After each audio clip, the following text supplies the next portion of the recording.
Welcome to another 3 Wide Live. I'm Mike Garrity, and we're broadcasting from Charlotte, North Carolina today at the PRN headquarters. We're literally inside of Charlotte Motor Speedway.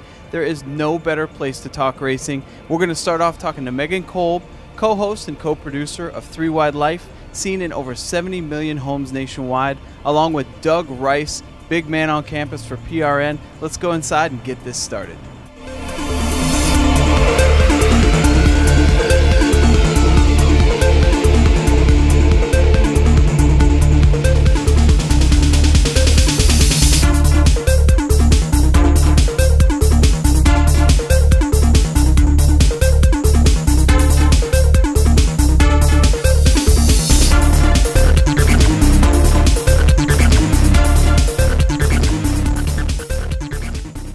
All right, now we're joined by Doug Rice, big man on campus here at PRN. Appreciate you sitting in and absolutely appreciate you letting us broadcast here. This is right inside of Charlotte Motor Speedway, and can't think of a better place to talk racing. Anytime I get called the big man on campus, you're welcome. So it's good to have you guys here. Also, I said awesome. The right thing. Yeah, there you go. Good, we're off onto a good foot, yeah. So for all the people who may not know PRN or casually know PRN, let's just step back and talk about what you guys do and where you can hear it. All right, PRN is the radio network basically for Speedway Motorsports Incorporated. If it's an SMI track, or maybe it's easier to understand, if it's a track owned by Bruton, PRN will do the Sprint Cup and Nationwide Series broadcast there. And we also produce weekly syndicated shows. I host one called Fast Talk. Brett McMillan has the Pit Reporters. We have a daily show called Garage Pass with Mark Garrow, and we do other racing-related shows. So that's PRN in a nutshell. We've got a pretty good website at goprn.com. You can go there and find out about it, listen to podcasts of the shows. But that's sort of the 10-cent description of PRN. Now, I've listened to the nightly shows, and I love them, absolutely love them. Call-in guests are great. But the thing that blows me away is the live broadcast. I still am blown away that you guys can communicate to each other without communicating to each other. You know when you're throwing it to someone without saying their name. You never miss any of the action. And I got to say, regardless of how exciting the racing is, it sounds amazing. Like you really feel like you are missing something by not being there. Well, thank you. And we do not artificially try to inflate the race broadcast. I mean, some people say, well, are you trying to juice it up more? No, we're excited to be there. And we only have our voices to communicate with, so you've got to give it a little extra oomph. And we do get asked that question a lot, how you hand it off from turn to turn, and that just comes through timing. Rob Albright, who's usually in turn one, if it's a regular mile-and-a-half track that we normally cover, knows when I've finished my sentence that I'm going to stop just about the time the cars get to one. He picks it up. He'll go halfway down the backstretch. He'll stop, and then Brad Gilley or Pat Patterson, who's ever working with him, will pick it up. And then Mark Garrow, my co-anchor, will do the next lap, and we alternate laps, and we also alternate who calls the finish of each race. That way, you know, over the years, though, Mark's gotten all the side-by-side stuff, and I get the guy winning by 8 seconds, but that's just the way it plays. That doesn't seem very fair. No, it doesn't seem fair, but it's totally like the lottery. I mean, I never get the eyelash finish. I did get Junior running out of gas in the 600, which was like the biggest professional disappointment I ever had.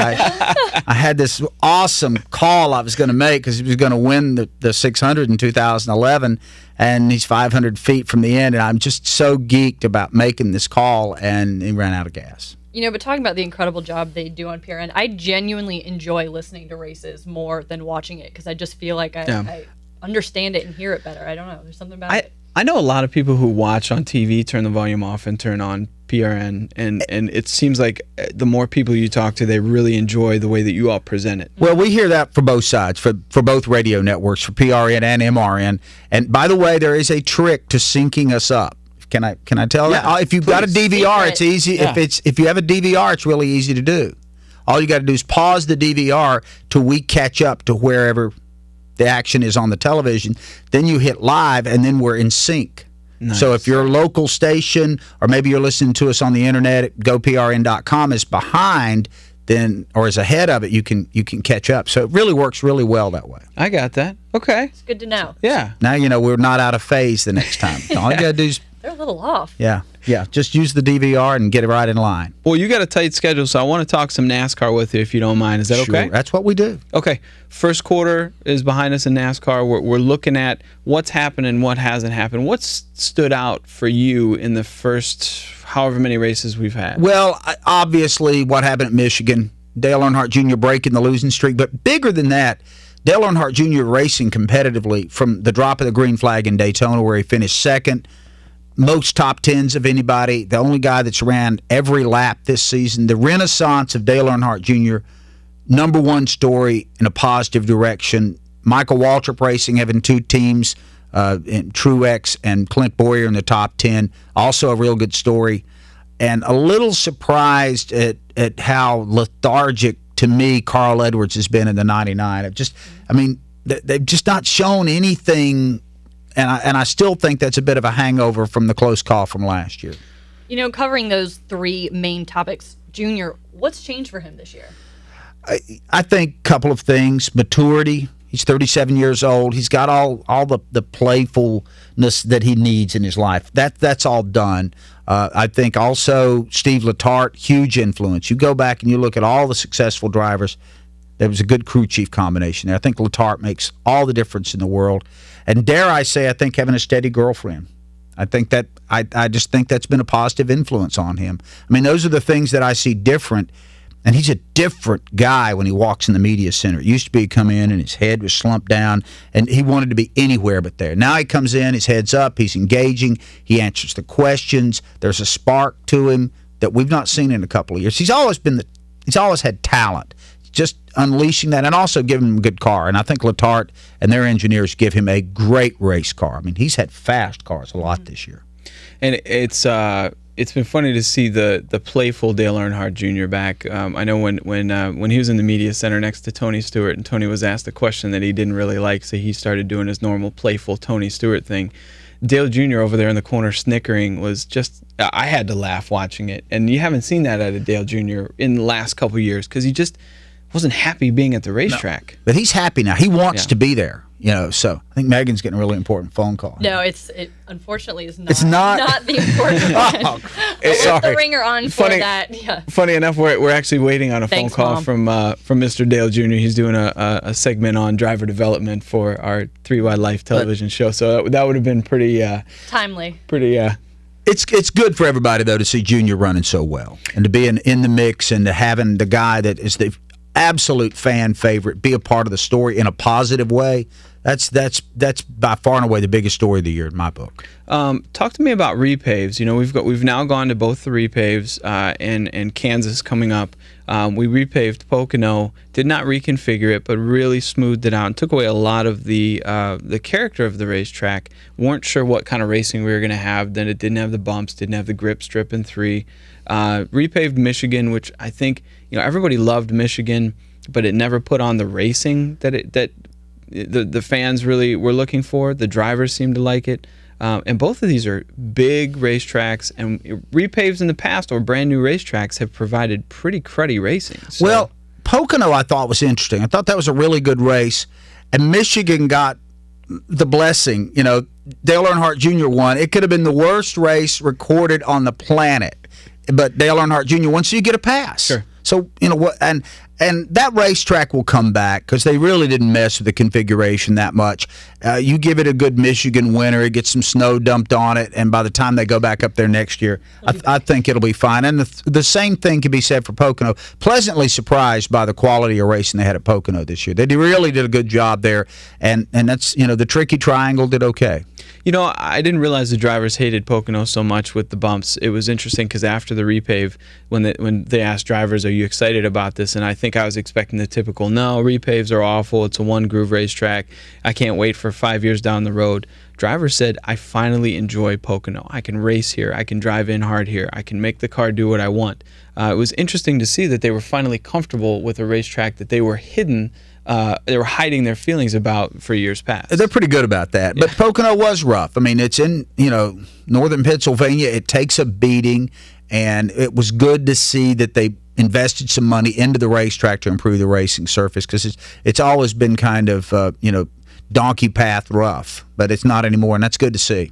Kansas repave and reconfigure. What are you hearing about what they're doing to that racetrack? You know, we'll know when they get there. I mean, to be honest, I hope that it makes that track more competitive. And just being honest, I've never been a big fan of the show that Kansas puts on. I hope it makes the racing a little bit better. Now, I'll probably get ripped for that, but that's just my opinion. I've never felt like that the racing at Kansas was super compelling. So hopefully it'll make that track a little bit racier.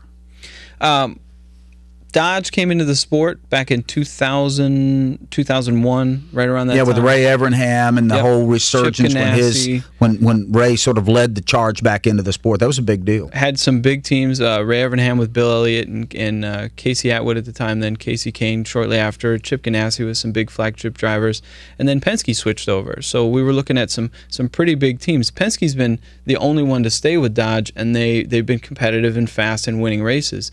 Now that they're going forward, do we have a team for Dodge? Do they even stay in the sport if they can't do it the right way? I think they stay in the sport. I think somehow or another NASCAR will help them find a way to stay in the sport. I mean, I was at the Dodge unveil at Vegas this year when they showed off what they're going to run next year. Unfortunately, they didn't have a team or anybody, but I just don't think that Dodge wants to get out. From what I understand, though, they have some work to do for their European counterparts to convince Fiat that this is worth spending a lot of money to be a part of, that this is important.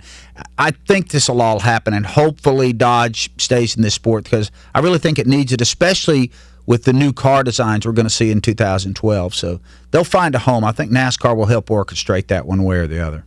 I know you got to go. Last question. We saw some video of the old Car of Tomorrow with the big, huge wing and kind of looking goofy with the splitter. It's come a long way, looking really nice like a race car. This 2012 race car looks, the next year race car looks pretty awesome. What are your thoughts on that? A huge step in the right direction. And you know, it's funny, NASCAR never sent out the memo that, hey, we made a mistake with the car tomorrow. They didn't have to. People hated it. They hated the wing. They hated the goofy-looking splitters. They hated the unibody construction, one-size-fits-all sort of mentality. That's not what the sport's predicated on. It's, you know, name brand loyalty has always been a big part of this, and NASCAR took that and flushed it. And I think they realized maybe this wasn't our best moment. They ditched the wing pretty quick. I mean, that thing had a short lifespan. It was around like a season and a half, and it was gone. Yeah. Yep. And that's gone. And the cars that we're going to see, they'll never go back to stock cars, but at least they'll resemble the cars that roll out on the showroom and come off the assembly lines. And a huge step in the right direction. Kudos to NASCAR for realizing they had to back up and go in a different direction there. And I think you'll see some of the people that those nameplates mean a lot to get a little more excited about the racing.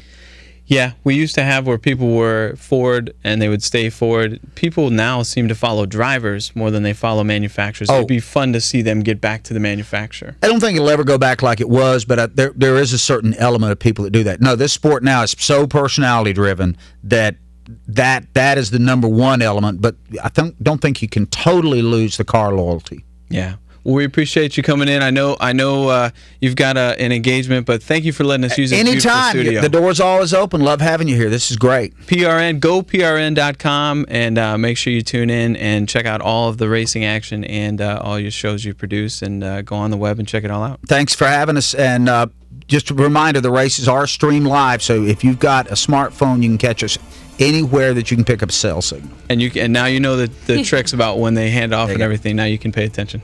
Good luck on getting that dramatic finish. We're going to. This time it's going to be mine. There you go.